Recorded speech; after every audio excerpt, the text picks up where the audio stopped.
Hello, my friends. It is time for our read aloud on Float on the River.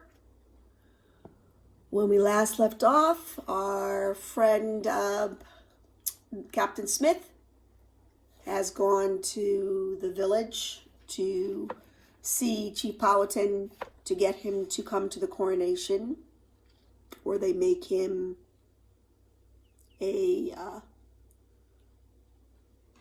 someone who follows English rule. And Samuel has some concerns about this. All right, so 21 starts off with, if your king have sent me presents, this is Chief Powhatan talking, I also am a king, and this is my land. 8 days I will stay to receive them.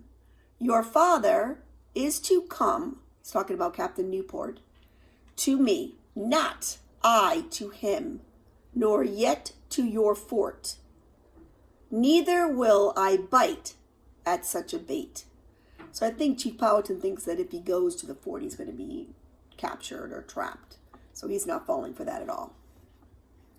It is morning when I see Wasmatok, the great Powhatan, for the first time. He is tall and imposing, strong and regal. He wears a necklace of a large piece of copper and many strings of beads. If copper and beads are the Powhatan gold and jewels, then he must truly be wealthy. Captain Smith delivers his message. Will the great chief come to Jamestown to receive his gifts from King James? I see immediately that Captain Smith was right. An emperor should not be invited to come to another town to receive gifts. Chief Powhatan's eyes flash with anger. Your king has sent me presents, he demands. I am also a king, and this is my land. He splays his arms and fingers to show this is all his land. I'll wait here 8 days to receive the gifts. Captain Newport is to come to me. I am not going to him. On the hike back to Jamestown, Captain Smith stomps his anger into the wooden path. They know nothing, he shouts. Those Virginia Company investors sit in their velvet chairs and dream up what they want to accomplish here. They know nothing of the reality of what is here, and they're going to get us killed. They are idiots. I keep my eyes on the ground, and the soldiers do the same. None of us wants to say a word to Captain Smith when he is angry. Whoever heard of making an emperor into a prince? He continues. Yet that is what they are trying to do. He kicks a fallen branch out of his way. No good will come of this. Mark my words, no good. Back in Jamestown, Captain Smith delivers Chief Powhatan's message. Captain Newport frowns, but he's still determined to obey the orders from the Virginia Company. Chief Powhatan must be crowned a prince under King James. Captain Newport says he will travel to Oromocco to accomplish this task. Though the trip is only 12 miles across land, it is much longer by boat. Powhatan's gifts, an English bed, furniture, a copper pot, a wash basin, a pitcher, a red cloak, shoes, and a troublesome crown are loaded onto a barge for the 100-mile trip down the James River or the Powhatan River, depending on who you are talking to. So in other words, if they didn't have all these things to bring, they would have had to trek 12 miles. But they can't go that way, so they're going down the river. It's 100 miles to get there. So into the Chesapeake Bay and up the Penobscot River to Oromocco. Captain Newport and his men return from the coronation a week later. Captain Smith does not even ask them how it all went. He is still fuming. The soldiers who were there to tell us the story. Chief Powhatan was asked to kneel to receive his crown. He pretended to not understand. Captain Newport demonstrated the kneeling over and over again until he looked like a marionette on strings, and people began to laugh. Still, Chief Powhatan acted as if he didn't understand. He absolutely would not kneel. Of course he's not going to kneel. Kings don't kneel. Or chiefs. Captain Smith nods smugly when he hears this. He understood perfectly, he says, and he refused to lower himself. Finally, Captain Newport ordered 2 soldiers to push down hard on Chief Powhatan's shoulders. This made the chief take one quick tripping step, and in that moment they placed the crown on his head. Then they shot off a round of musket fire to celebrate. Chief Powhatan is now officially a subject of King James I of England. which we all know that is not true. He's going to give up all his power and all this land for a big bed? No. He is happy with his new position, Captain Newport says. He gave me his mantle as a gift in return. But another soldier fills us in on the rest. He gave the mantle and its beauty because he really liked the bed and the wash basin, copper pot, and whatnot. But do you know what else he gave Captain Newport? A pair of worn out, sweaty, smelly old moccasins. I'll bet he spit in them too. That's what he thinks of the crown. Let me tell you, Chief Powhatan is a proud emperor. He does not want to be the prince under King James. Especially not after he has heard from Naumatuck that King James is a short, flabby, weak man with no teeth and the strongest body odor in London. I have a bad feeling in the pit of my stomach. It has all been a big mistake, a mistake we cannot undo. What will happen now, I ask Captain Smith. Trouble, he says. Trouble that we will have to bear while the fools who gave these orders sit in their comfortable homes in London, and while Captain Newport sails back to England safely. The first thing we get is not trouble, but a wedding. Anne has permission to marry, and she has said yes to John Leyden.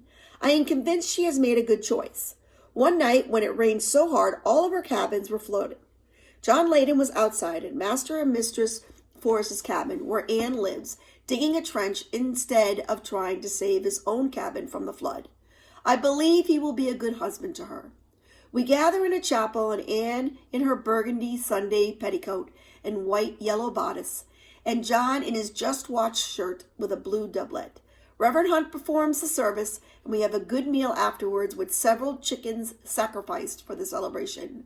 The trees surround us with their fall leaves in blaze of red and orange and yellow, as if they too are celebrating the first wedding in the New World. Reverend Hunt is in good spirits for the wedding, but he has been feeling poorly on and off for months now. It is as if the summer sickness never left him. He has headaches and fevers that sometimes send him to his bed. A few days after the wedding, Reverend Hunt takes to his bed again. Richard takes good care of him, but I also check on him often to see if he needs water or food or other comfort. I wonder if there is something, some food or herb or medicine that I could bring him that will heal him this time, the way the eggs and the meat and the wine healed him before. One day when I check on him, he asks me for some water. His hands shake as he takes the goblet from me. He drinks and then looks me in the eye. Samuel, you will not always be a servant, he says. You will do something far greater than that. I am surprised by this sudden announcement. I shake my head. I'm an orphan, the son of dead peasants. Of course I will always be a servant. What else could I be? I wonder. You must learn from what you see around you, he says. Learn from Captain Smith. President Smith. Do you know why he is well liked as a president, while President Wingfield and President Radcliffe are not? I know the answer because I've already thought about it. It is because Captain Smith cares about all of us, I say. The other leaders cared only for their own comfort and their own gain, and for the gain of a few of their friends. Reverend Hunt nods. Good. You are already learning. This is important for you to remember, because I will not always be here to remind you. He lies back down and closes his eyes. But if I will not always be a servant, what will I be? I ask. Could I become a soldier, even an officer like Captain Smith? Reverend Hunt smiles with his eyes closed. You will see, he says. Remember what we have talked about here, and remember that you will always know the right decision, because it is when you choose it from love. He looks as if he's talked enough. I take a rag, wring it out in the bottle of cool water, and lay it on his forehead. He is so pale and seems so weak, it is the worst I've ever seen him. My chest feels heavy with sadness. Reverend Hunt was the first person I opened my heart to after it was closed up tight when my mom died. I can't stand to see life slipping away from him like this. I wonder if I might lay my hands on his head and pray and keep his soul from leaving his body the way he did for me many months ago. But I realize If God is ready to take Reverend Hunt up to heaven, it is not my business to try and stop him. Would you like some supper? I asked Reverend Hunt. He shakes his head lightly. I touch his hand and leave him to rest. Reverend Hunt does not leave his bed again. Richard and I keep a vigil, one or the other of us checking on him each hour. Finally, he stops asking for food or water and wants only to lie still. I know it is my last chance to speak to him. I go in the evening, light a candle, and kneel by his bed. Reverend Hunt, I whisper. He opens his eyes for a moment and nods, and I know he's listening. What do I want to say? Don't leave. Please stay. Pray for another miracle. I shake my head to stop these thoughts. He is leaving, I tell myself firmly, and you can't stop it. He's dying. Reverend Hunt, thank you for teaching me, I say. I force myself to talk past the lump in my throat. Thank you for treating me like I was worth something. The day we bury Reverend Hunt is rainy and cold.